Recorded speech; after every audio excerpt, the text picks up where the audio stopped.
ఒకసారి ఎవరో ఇలా అడిగారు, నిజంగా దేవుడు ప్రత్యక్షమవుతాడా అని. అయితే దేవుడు పిలిచిన ప్రతిసారి ఆయన వెంటనే ప్రత్యక్షమవ్వడం, కానీ మనం నిశ్శబ్దంగా ఉన్న ప్రతిసారి ఆయన మన దగ్గరే ఉంటాడు.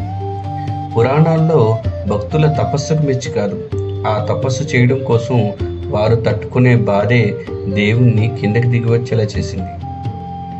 ద్రౌపది మాటలు చాలానే చెప్పింది, కానీ ఆమె చేతులెత్తిన నిశ్శబ్దమే కృష్ణుణ్ణి పరిగెత్తించింది. ప్రహ్లాదుడు బాధగా పిలిచిన రోజు కాదు, హృదయంలో భయం లేని రోజు ఆ నరసింహుడు అవతరించాడు.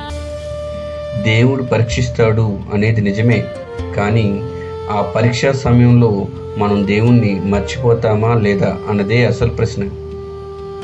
భక్తి అంటే అడగడం కాదు, బాధల్లో ఉన్నా కూడా నమ్మకం వదలకపోవడమే. జై శ్రీరామ్.